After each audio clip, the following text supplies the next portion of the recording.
everyone. Thank you all for joining today's webinar. I hope you are all well and staying safe. I, Gurnam Singh, founder of Australian Indian Sports, Educational and Culture Society, and also the moderator for today's session, welcome you all on behalf of our whole team. AISECS is a non-profit organization that works to bridge the gap between India and Australia through sports education and exchanging their culture integrities. Amid the current COVID-19 situation, which has impacted international students the most, we have been trying the best to support them in terms of providing grocery, financial, rental assistance, and also giving them counseling on mental well-being and connecting them through to the right authorities and the university to resolve their concern. Today's roundtable conference is all about how the NSW government and universities have been supporting international students throughout the COVID-19 crisis. I just quickly give you an introduction to the panel now. Let me introduce you the panelists first. We have very efficient leader with us, Honorable Dr. Jeff Lee, Minister of Skills and Tertiary Education and Acting Minister of Sports, Multiculturalism, Senior and Veterans, who is actually representing the Premier of New South Wales, Gladys Berejiklian. Thank you so much, Jeff Lee, for your time, first of all. I know it's very hard. Another one, we have Peter, Director, International Trade, Study New South Wales and NSW Treasury. Welcome, Peter. And we have Laurie Piercy, sorry if I pronounce your name in terms, the CEO of UNSW Global and Pro Vice Chancellor International. Thank you, Laurie, for joining us. And we have Tanya Rhodes, Vice Principal, External Relations, University of Sydney. Welcome, Tanya. We have Ines Ireland, Deputy Director, Global Engagement, UTS International. Thank you, Ines, for your time. So, and we also have one of our very hard-working volunteer and our team member, Navneet. Welcome, Navneet. She will be taking all the questions shared by our international students with the panelists. At the end, we will run the session and she will go through with the question. And I think now we should start with Jeff Lee. First, Jeff Lee, please, I have a question I'd like to start with. Please explain us how the government has supported international students during this testing time. Yeah. Can I first off by recognising you, Gurnam, for your leadership in putting together today's round table. Can I acknowledge all the panellists who are to speak today, experts in their own fields. And can I say, Gurnam, I think that the New South Wales Government values international students, no matter where you come from, but India is especially important. We know that international education is particularly important, not only to Australia's and New South Wales economy, but really to further those people-to-people relationship between our great states of India and Australia. And can I say that when people travel and learn in a foreign country, that they have a great appreciation for that cultural exchange. And I think it's really important for cultures to understand that full immersion as an international student really makes a difference. And hopefully, as many people as possible who choose to study here, then become, resident, work here, then become permanent residents, and then actually apply to become Australians. Because I've always said our international students provides some of our best new Australians, and we've encouraged everybody to apply to become Australians because they're well skilled, well credited. They just want to get out there and work. So I think today's panel looking at international students, especially from the Indian diaspora, is particularly important. That's why a few weeks ago, it's about a month ago probably now, the New South Wales Government announced a $20 million international student crisis package for accommodation. And that looks at providing a crisis accommodation for up to 20 weeks for students in the most difficult situations. It's looking at those students that have lost their job, aren't able to access money from their homeland, from India, because of COVID-19. It's not their fault they've lost their jobs, because many of our hospitality and our retail industries have been put into hibernation over the last 3 months. So they're very difficult times. They can't get work. They need to pay fees. They can't get money from home. So the accommodation was really targeted at the people who are desperate. in terms of providing 20 weeks of crisis accommodation for those students. I think we've got Peter Mackey on the line, so he'll probably explain a bit more how that process works. I think it's a very simple process now. We've got the providers in place that they simply go online and then provide some details and things about to qualify. There's a couple of other things that we're also proud of, is a dedicated 24/7 international student hotline for free advice and information, especially about things like there may be some unscrupulous people about rental evictions, and of course we've passed legislation or regulation to look at how you can't be terminated because of COVID, because of your loss of income. But there's other things that may concern students, such as mental health, medical, legal, or other relief funds that they may be able to access. We've also given New South Wales has funded an increased support for International Legal Service New South Wales, making 50,000 free subscription to the multilingual service My Legal Mate student app available. We've also got a health, looking after the health of our international students, and they're covered by the Overseas Student Health Cover for any health expenses incurred during COVID-19. New South Wales Health have confirmed that anyone without Medicare or adequate insurance will have the treatment for COVID-19 costs waived. So if you do, you can get tested for free. If you do have COVID and you need treatment, we'll actually waive those fees for those treatment for those people that fall into that category. And the other thing is Acting Minister for Multiculturalism. I was very proud that I announced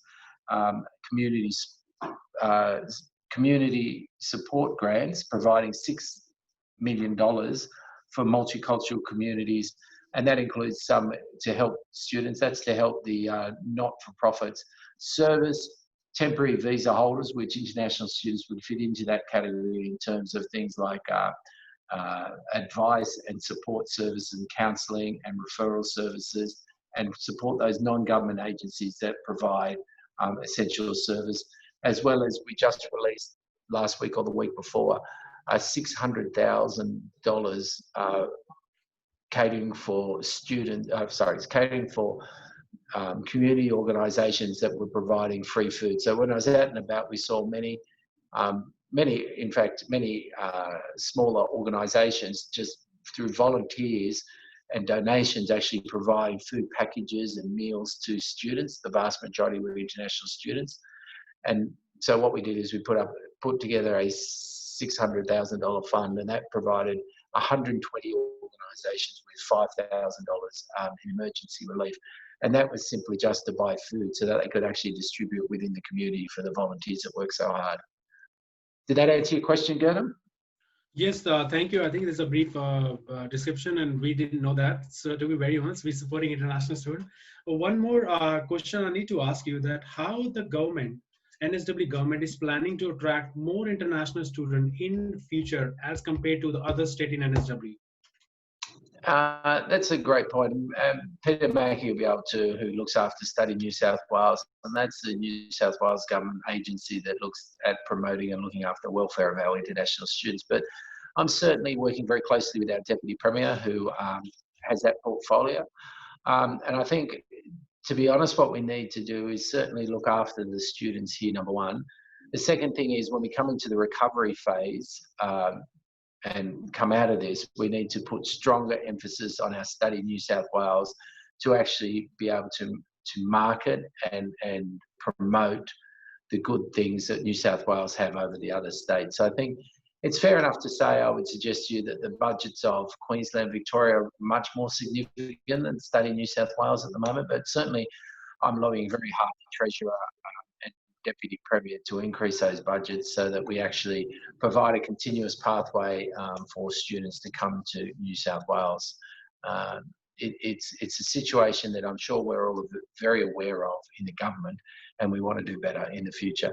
Obviously, I can't confirm anything until our budget's probably pushed back to October, November this year, but certainly we'll do everything we can to increase Peter's budget, because at the end of the day, you need resources to do these sorts of things. Thank you, Jeff. Thank you so much for all the information. Now we'll actually move to our another panelist, the Peter. So Peter, I think Navneet, can you please open the slide for Peter so he might have Gurnam, to use. can I just say, Gurnam, can I just say one final thing? Yes, please. Yeah, any hard questions, the harder the questions, the better for Peter. Peter likes hard questions.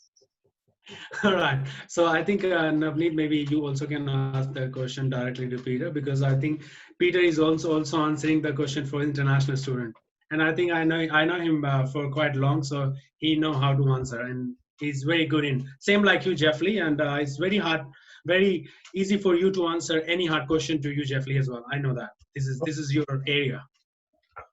I think there's probably very little to say because the Minister's done such a great job in doing my job, to be honest. But to answer that last question first, just while my slides are being loaded, I think because we have relatively few resources, our strategy is really based around, as the Minister said, supporting and enhancing the experience of the students here, because the best form of marketing is looking after your existing customer, because if your existing customer has an experience that meets or exceeds their expectations, then word of mouth is going to look after the rest of it. So I think that's really probably the most. And the other thing is we've got a great opportunity to be able to demonstrate how well we've managed the situation in relation to COVID-19. Notwithstanding what's happening in Victoria at the moment, which I'm sure will be brought under control soon. I think we've got that fantastic window of the next sort of 3 to 6 months to be able to encourage more students to come and be safe and comfortable here. So again, just warning you, I've got an issue with my laptop with Zoom. It occasionally puts me on mute. So just point to your ear if you can't hear me. All right. We might go to the next slide, please. Slide.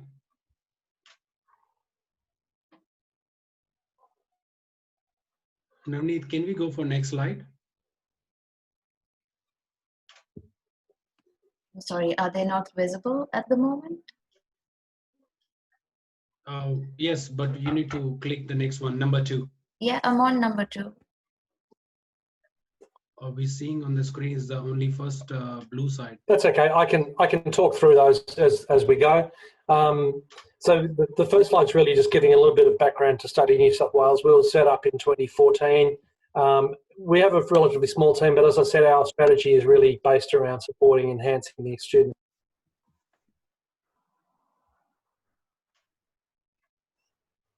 Sorry, I think, can you hear me now? Yes. Yeah. So with our strategy and with our remit being around supporting and enhancing the international student experience, there's nothing more important than trying to support students who have been either stranded here in New South Wales during COVID or are experiencing externship. So the Minister said last month there was an announcement by the state government around the $20 million support package. I just wanted to point out, and there were some jurisdictions that offered cash payments to students. We looked at all different options and we decided against going down that pathway for a few reasons. Firstly, the sheer number of students that we've got in New South Wales would have meant that we'd only be able to offer a relatively small amount. It's also very difficult to work out who is eligible to get that money and who is not eligible.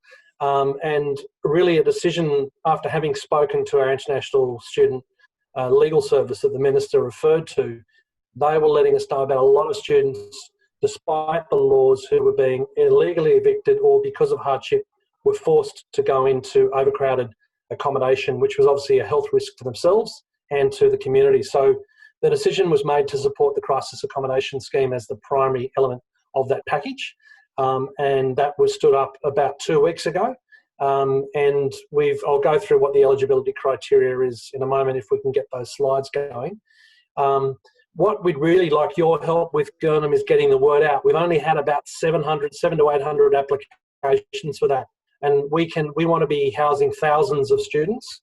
We don't want to be housing hundreds of students. I should also point out here that this is really a partnership with accommodation providers who've been extremely generous in supporting us in offering their accommodation services. It's a combination of both homestay providers, but also purpose-built student accommodation providers, not only in Sydney, but throughout New South Wales in regional areas. So the criteria, when it was originally established, required that you had to demonstrate that you were you had lost your job and that you had been evicted. In response to some feedback we had some students, we went back to the government, and Minister Lee was very helpful in trying to prosecute the case to the government to relax that criteria somewhat. So if you go back one slide, I'm sorry, just one earlier slide, you'll be able to see the criteria there. But now the student does not need to demonstrate that they have lost their job, and they don't need to demonstrate that they have been evicted. So really, it's now just a self-assessment to say that they are at risk of losing access to secure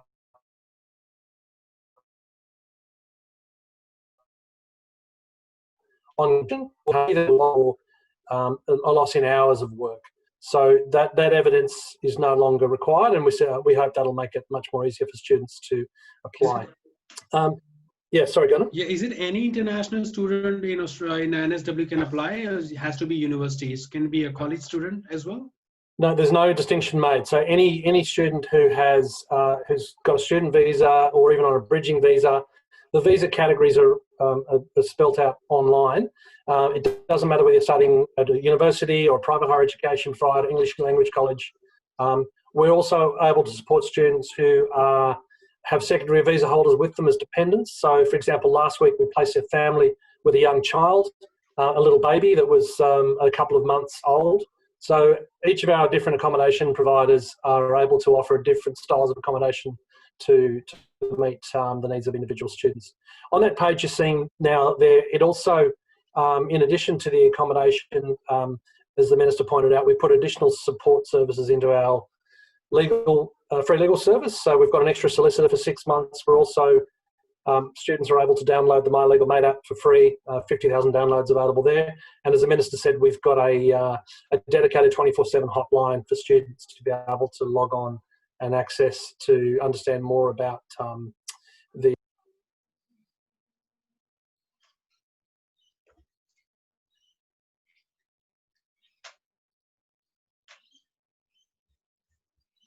Peter, we can't hear you anymore.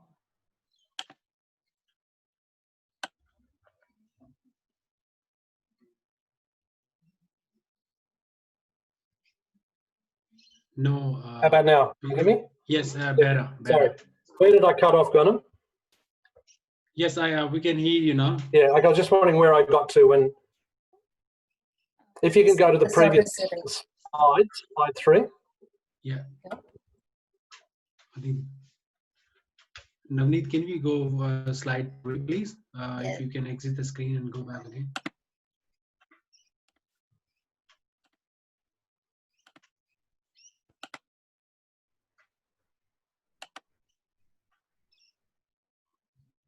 Yeah.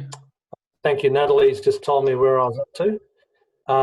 So I was just talking about the My Legal Mate app is also available to be downloaded. There's 50,000 downloads available there. Now, just going back to the accommodation scheme. So now, just to be clear on the eligibility, you just have to be an international student in New South Wales. You have to have lost or be at risk of losing access to secure accommodation. You need to have less than $1,500 of savings and know that you've explored other avenues of support. Now, again, on that last one, there is some flexibility there. So even if you have some additional money that's put in there to pay fees, for example, you should still apply because we're trying to be as flexible as possible in relation to that. So the application process is pretty straightforward. It's all run through Service New South Wales. So you just log on to the link that's available there. And if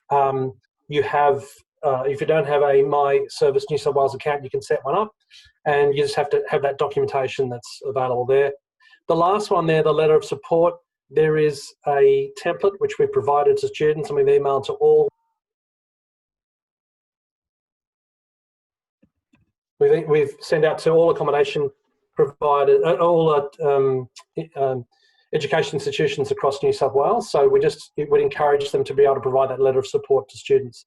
And the reason we've asked for that letter of support is because the accommodation providers have agreed to waive the requirement for students to provide a bond, because we realise that students in this difficult situation won't have money to pay for a bond. And the second reason is that they need to work with the education provider around a long-term solution for the student so that they don't find themselves in the street after the 3 months accommodation has elapsed. So I just wanted to clarify that. And I think there's some questions coming through on the chat, Gurnham, which I'm happy to take now, or we can take at the end. I think we should take it at the end. Yeah. Okay. Navneet is recording all the question. One hard question I have for you, as Jeff Lee mentioned, to ask you. I think maybe you are able to answer. Is there any idea on when the university will reopen? Well, I think the universities have already reopened. That's probably something that Laurie can touch on. I mean, the university's never actually closed. So it's really just about, you're talking more about the return to face-to-face. Face-to-face, sorry. Yeah. So look, Laurie's probably best to speak to that, Gurnham, because obviously it's not just universities, but it's also other education providers. Laurie or Ines, I'm sure, will be able to talk to that at length. Thank you so much, Peter, for all the information. I think next we go with Laurie. Laurie, thank you so much, first of all, joining us. Just had a question for what initiative UNSW has taken in assisting the international students. Most of them are dealing with the stress and anxiety due to their study turning online and fees problem. Thank you, Gurnham, and good afternoon, everyone. It's my pleasure to join an esteemed panel and connect with so many students from across our state here. COVID-19 has proven to be an extraordinarily challenging period for everyone involved in international education, all of our universities, all of our schools, all of our colleges, your families who are overseas. Indeed, many of you who are joining us on this webinar, perhaps not all of you are actually physically within our borders. And I just wanted to say hello and acknowledge the really difficult time that we're all going through.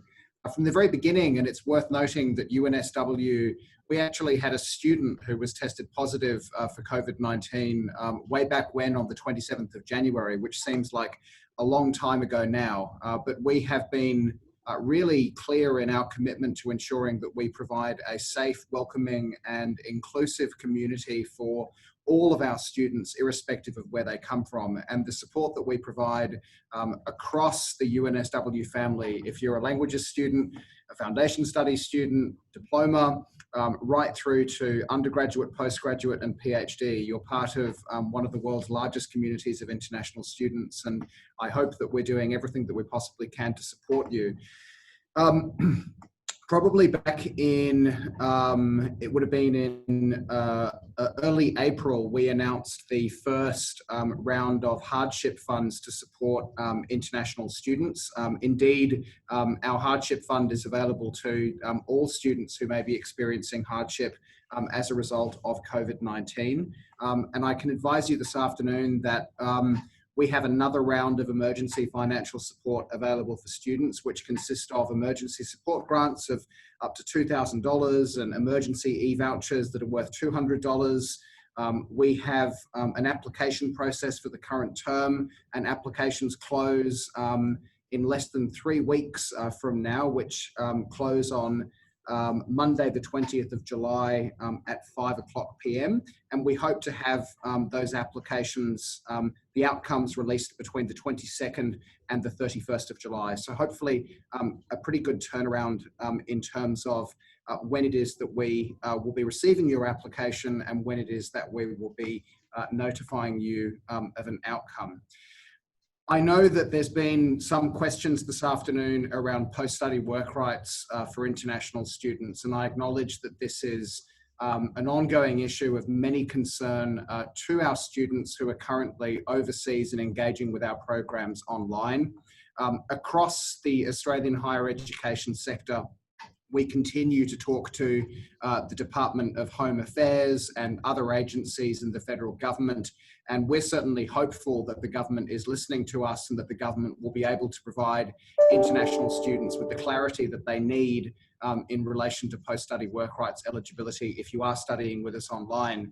And while Minister Lee is indeed very gracious in saying that Peter Mackie can answer all manner of difficult questions, regrettably the one related to post-study work rights for international students is one that's best directed to the Commonwealth Government in Canberra. But I can assure all of you on the call this afternoon that this is something that we as a sector feel really, really passionately about, because we know how important it is for all of you to have certainty. I'm meeting with the Department of Home Affairs tomorrow, and I know that there's another Universities Australia meeting with the Department of Home Affairs, and we've been talking to them on a regular basis to make sure that we can get certainty for you on this point. And we know how critical it is, and many of your parents must be really anxious about this issue in particular. So rest assured, we're doing absolutely everything that we can to get certainty on this particular point. The other thing I'd say is that if you are interested in applying for the UNSW Emergency Financial Support Package that's available for students, please visit covid-19.unsw.edu.au, and you can find a link to that page from the main UNSW corporate website. So please feel free to check that out. And that also has a range of information which covers the university's response to COVID-19, and encourage you to have a look there. What I would say in relation to when will university campuses reopen, the point was made, I think, by Peter that actually university campuses never actually closed. I think I can speak for all universities across the state in that we have always been really committed to ensure that we operate our university campuses in lock, stock alignment with health advice from the New South Wales Chief Health Officer and other advice that comes from the Australian Health Principal Protection Committee, so that we can provide the safe environment for all of our staff and our students. But we never actually closed. Indeed, today we have, I think, something like 2,000 or 3,000 students regularly accessing the UNSW campus. Although it's worth noting that since March, we did take all of our tutorials and our lectures, and indeed our practicals and our laboratories, we did take that online. And we did announce as a university that for term 3, which is the term that commences on the 14th of September, that UNSW will be progressively returning to face-to-face mode for tutorials and laboratories and practicals. We expect that lectures will be available, and they will remain online for the rest of the year. And we will continue to listen to advice from the Chief Health Officer here in New South Wales, and work in close collaboration with health agencies, both in Sydney and in Canberra, to ensure that we can provide that safe experience. But we do look forward to welcoming you all back to our classrooms and eventually our lecture theatres as soon as we possibly can. But in the meantime, we're just a website away, an email away, or a phone call away, and look forward to continuing to support you in the course of your studies. And thank you very much. Thank you, Laurie. Appreciate your response. Reopen university, I mean to say face-to-face interaction, and I think you have already covered. So thank you so much for your response. Now we should go with Tanya Rhodes. Tanya, I just have a question that we know students have been dealing with a lot of crises due to COVID. How the University of Sydney has helped them in resolving their problems apart from giving online studies? Thanks, Ben. Hello, everyone. I'm Tanya Rhodes Taylor. I'm Vice Principal here at the University, and that is a really good question, Gordon. So we recognise that it's not just supporting study, and we've been focusing our efforts in supporting our students' health, well-being and their living conditions, and that's been addressed in part by some of the speakers today.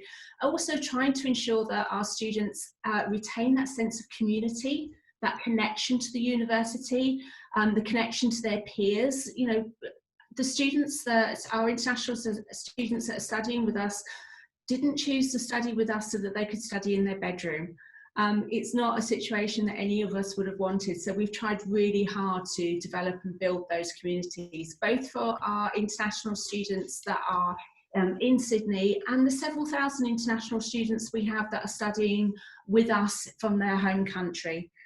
So in terms of the kind of the additional stuff that we've done in the living condition space, we allocated additional funding quite early on to increase our students' access to legal aid and legal support, so that they could get support when they were dealing with landlords and with other people.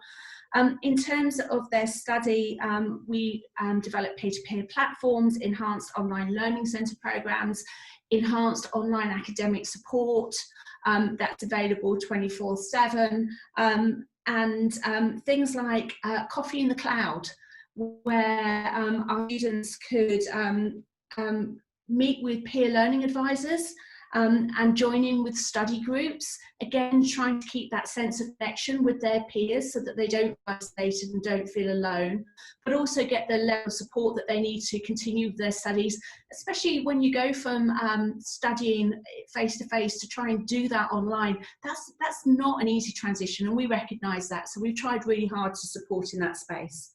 In terms of the kind of virtual community building that we've been doing, we've got peer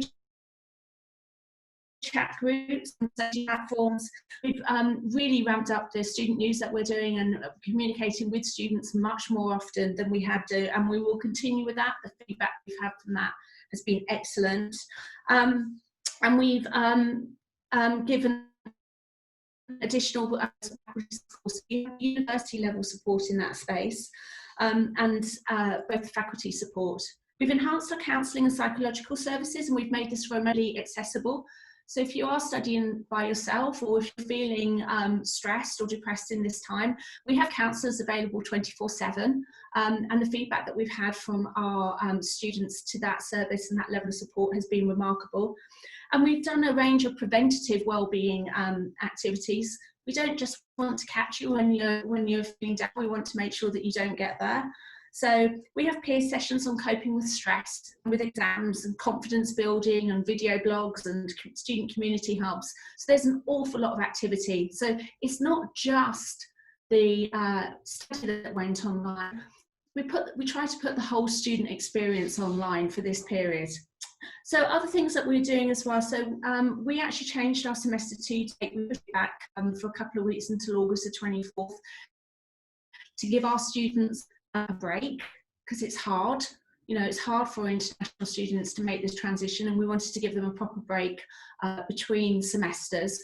But this also allows us to plan to get our students back on campus. And what we're planning at the moment is, apart from large lectures, is that we're going to be gradually moving, well, I say gradually, that sounds slower than it is, but from August the 24th, which is the beginning of semester 2, all our students can expect an on-campus experience of some sort. And that will slowly, and that will build up over the semester in line with government advice. So we are really looking forward to seeing our students back on campus. We're expanding our peer-to-peer advising programs for both prospective students and those students that have suspended or deferred. So the peer-to-peer platform already exists for existing students, but we want to make sure that those students that started with us and then stopped when this happened, or those students that are thinking of studying with us, have peers that they can talk to seek advice and to answer their questions.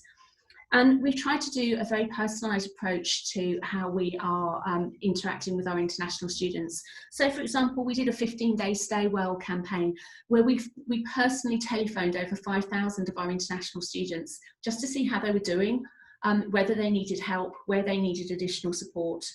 And the other thing that we've tried to do, the final thing that I'm going to talk about in terms of that kind of community building, is around storytelling.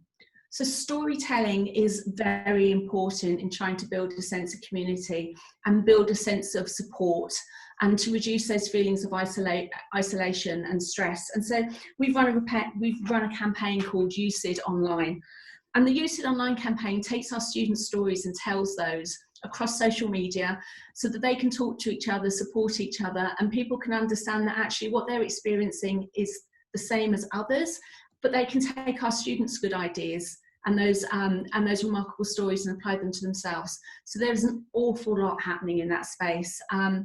But picking up on what Laurie has said and what others have said, we can't wait to get the rest of our students back on campus. So those that are onshore, fantastic. We're going to see them in August. We're very excited.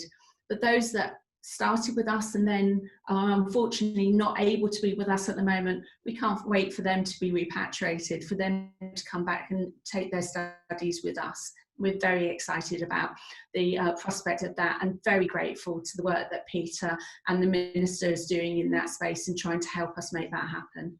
Thank you, Gernam. Thank you so much, Tanya. I think this is a very good introduction, and I think this is very valuable for our listener, and also people get to know more about like on the website of Study Sydney.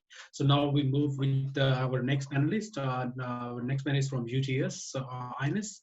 Ines, I have a question that, can you please explain what are the best ways for international students to cope up with their course during the pandemic, and what support UTS is providing them they can be beneficial for us as well? Thanks, Norman, and it's great to have this opportunity to have a chat and share some of what we're all doing to support you all through what is, as others have said, a very, very challenging time for all of us. I think I got onto the first part of your question about the best way for students to complete their course. Well, really, it depends on every student's personal circumstances, which of course would include their current location, as well as their health and their priorities for their education. So, like Sydney and UNSW, we're providing as much flexibility as we possibly can to allow students to start, to continue, and to complete their studies with us in the way that best suits them and their circumstances. UTS, I guess I'm encouraged in listening to Tanya and Laurie and thinking that, you know, we're all, I think, providing very similar support in our own way that suits our students, but I hope that people listening would see that the support that's being provided is very deep and very broad. So, you know, we all passionately care for our students. We know how challenging a time it is, and we really, really want to provide as much support for our students as we possibly can. So for UTS, we've provided support, I guess, both in a teaching and learning sense, and also in a sort of a health and well-being sense, if you like. So for teaching and learning, as you would know, we moved the vast majority of our subjects to remote learning over the past semester. We also, in much in the same way that Tanya's just mentioned for USyd, all of our student support services, including these acronyms will make sense to UTS students, including HELPS and UPass, those were moved online. Our counselling, accessibility and financial assistance, our career service. So we moved all of those to remote learning, to phone calls, to email as appropriate for that particular service. We've developed a supporting online study website, which highlights all of the support services that we have available online. That would be assignment help, online workshops, library access, all of these sorts of things. And of course, again, much like Sydney and UNSW, we've tried to make sure that research activity can remain on campus, partly because of the really important research into COVID and related areas that is happening on all of our campuses, but also, of course, because there are research students who need to continue with their research training also. In the health and well-being areas, so we've established a $15 million student support package. It's designed to help all UTS students with finances, accommodation, essentials, at-home study resources. So students can apply for grants of up to $1,500 for living expenses, other expenses. We can offer interest-free loans to students of up to $3,000. We have housing subsidies of up to $2,000. We have support for students who may need access to a computer, don't have a computer at home, or who may need software or internet access. We can support them in that sense. We have looked at food subsidies for students who are in self-isolation. We're delivering freshly cooked meals from UTS retailers for UTS housing residents, so trying to support our retailers on campus as well as students who are staying in our accommodation. We also have a new program, which is a $500,000 program to subsidize student employment for UTS students who have lost their jobs as a result of COVID-19 and who are ineligible for government support. So we want to try to create job opportunities wherever possible for our international students too. over the past few weeks, we've undertaken a telephone survey. It was interesting to hear Tanya talk about USID's outreach work. We've done a very similar kind of project to check in with students, primarily to make sure that our students are okay, that they're coping, to assess the impact of COVID on their well-being, on their living conditions, their accommodation, on their financial security, and also to make sure that we can direct students towards relevant support services, both at UTS and other services, for example, of the type that Peter spoke about earlier. So we've called over 13,000 students through that survey, and we're just about to undertake a new wave of contacting students again, just to make sure that we're checking in and that we're providing advice and support to students when they need it.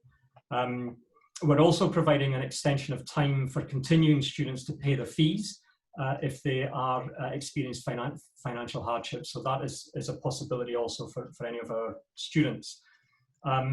In sort of living terms, Peter spoke about the New South Wales Emergency Government Programme. UTS has signed up as a provider of emergency accommodation for that programme. And on our own turf, if you like, we've made UTS accommodation as flexible as possible for students, and that would include, excuse me, not having application fees for students, having different contract lengths available, having flexible check-in dates, and having no cancellation penalties for students who are unable to come to Sydney because of travel restrictions. We've kept our campus security operating. We've got nurses 24/7 available in housing, one-on-one counselling for students, and we've also again, like my colleagues at USID and UNSW, we're conscious of the fact that this can't just be about study, but it's also been very difficult, particularly in many respects for our international students, to engage with their peers. They're often more isolated than local students in the kind of circumstances that we found ourselves. So we've tried to move as many as possible of our extracurricular activities, such as our Build leadership program, our Soul volunteering program, and so on, to move them online, to provide students with opportunities to engage with their peers and to continue to develop the kinds of employment skills that they'll need to continue on. So if I can just finish off, Gunnar, with a quick comment on the coming sessions. So like USID, UNSW, and most universities in New South Wales, UTS has never actually closed down. We did close some of our buildings, and of course we shifted this session to a mainly online delivery mode. We are expecting to and planning to open up much more substantially this coming semester. So all of our campus buildings will reopen, and many learning activities will return to face-to-face mode on campus, including tutorials, labs, studios, and so on. Where learning content is, where learning activities are focused on delivering content, such as lectures, we'll continue to offer them online. And we'll continue to offer student services and so on in face-to-face mode and online. But I want to make very clear that as we return to campus, firstly, the health and safety of our students, our staff and our community are our number one priority, and we want to follow all government guidelines, maintain all the kinds of measures we need to maintain to keep our activities low risk. And if it's not possible for us to do something safely on campus, we won't do it. But also, and particularly, I think for people who have joined us today, we will continue to provide online alternatives for all of our study. It's challenging for many lecturers, as it is for many students, but we will be providing online options for those students who are out of the country, or indeed whom for health or other reasons are unable to attend on-campus activities. So we will continue to support all of our students, whether they're able to join us face-to-face or continuing to study remotely. Thank you. Thank you, Anas. Thank you. Laurie, I have one question for you, that how you see, because now if I talk about Indian student in India who's stuck there and there's a time zone and then there is a lecture. And also they cannot able to actually attend the lecture just because of the time zone. And also they have queried about some of the students, they have practical classes. They have to be in the face-to-face or some. Then how you are managing with these students? Because we have a lot of inquiry about this, like how we resolve this. Thanks for the question, Gurnam. So I guess it depends on which disciplinary area you are studying. We have some synchronous and asynchronous offerings. We have some programs that will have pre-recorded lectures that you're able to revisit, and indeed that's something that we're very proud of, I think, embedding in just about all of our programs. And we do appreciate that time zones do make it challenging for students, but I guess it really depends on which individual disciplinary area you're studying in, and the nature of the program that you're pursuing. In relation to practicals, when we made the decision to take the bulk of our learning and teaching online in March, we initially went with just lectures and tutorials, and practicals went pretty soon thereafter, but we just wanted to make sure that we were able to develop an equivalent as best we could for a practical, a studio, a lab. And so we do have equivalents available online in the virtual world for those students. We recognize, especially for practicals, it is sometimes very challenging to replicate the experience that you need to have by physically accessing the infrastructure. And that's why, as part of our return to campus strategy, what we have done is we have started to think about prioritizing, if you like, those staff and students who are campus dependent, and those who require to access the physical facilities, the laboratories, and the infrastructure in the first phase. Certainly, as universities start to work with government on pilot schemes to return international students to Australia's borders, then I would imagine that many universities will be giving consideration to those who require to complete a clinical placement, an internship, a practical or a lab-based component of their program before they can actually graduate. So we recognise the importance of this, and I know that certainly for UNSW, and I would imagine for my peers on the call, that we're certainly looking at how it is that we prioritise those campus-dependent activities as we think about returning to something that looks a little bit more like business as usual learning and teaching. Thank you, Laurie. Now I'll hand over to Navneet. Can you please take the question, and we have to wrap it quickly. So just a quick question and quick answer, please. Thank you. Thank you so much. First question, I think I'll go for Nishta's question for UNSW. She's asked if it's possible to apply for the grant in term 2 if she has already received the grant in term 1. So is it possible to reapply? Yes, it is. So I'm just looking at the, we've got a series of FAQs developed on the COVID-19 page available on the UNSW website. And this is one of the questions that's been addressed. And the answer is that all current students who reside in Australia are eligible to apply for term 2 emergency financial support. So the short answer to that question is yes. And I'd encourage anyone who's interested to visit the covid-19.unsw.edu.au website. Right, and the next one's for Peter. Someone's asked if it's possible that transportation fee for public transport, will that be free or subsidized for students, for international students during this time period? Yeah, I saw that. I wasn't sure how to answer all of those questions to Bronwyn, who's asked a number of questions. Look, yeah, this is not available as part of this package. As you know, we've been trying to get support for this for many years now, but no, this is not something that's part of this package at the moment. There's a lot of, while I've got the microphone, there's a number of questions about when borders will reopen. I just wanted to let you know that we're doing everything we can to work with the Commonwealth Government to ensure that this happens as quickly as possible. And the state government's position here is that we've been very successful in repatriating large numbers of Australians back into the country. I think it's almost 30,000 since the 29th of March. And so we think we're really, really well placed. But unfortunately, we're very much reliant on the federal government to support that plan. So we're just hoping to get more updates about that soon. And obviously the situation in Victoria is probably not helping us at the moment.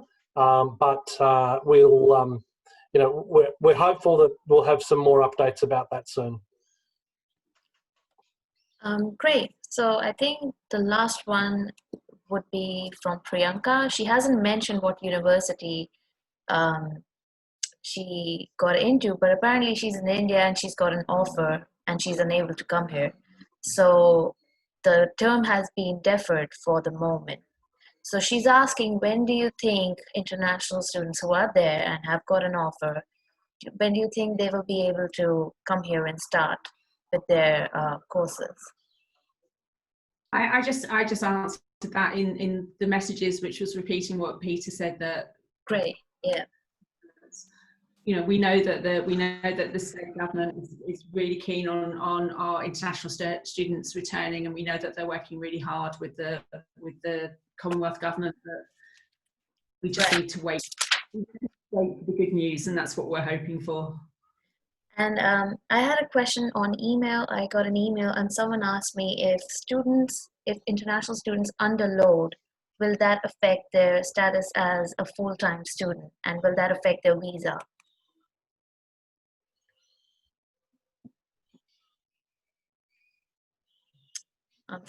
It's an open question, so. Students under load, did you say? Yes, in case they decide to underload, reduce the number of units and classes they take, will that affect their status as a full-time student? Because it's required as an eligibility to your visa, to your student visa. I think, if I may, the short answer to that question is universities and indeed the federal government, who provide the regulatory environment that governs the quality of international education in Australia, are all taking a flexible approach in these unprecedented times. So what I would recommend anyone in that situation does is talk to your higher education provider. Certainly from UNSW's point of view, and without pretending that I can speak for my colleagues on the call, I am sure that they would join me in saying that we are prepared to be really flexible and to work in partnership with you to ensure that we can provide a study plan that works for you.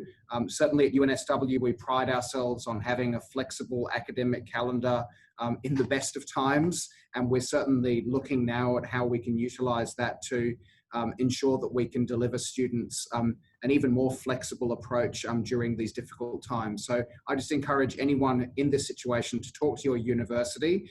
We're prepared to be flexible, the government's prepared to be flexible, and please talk to us.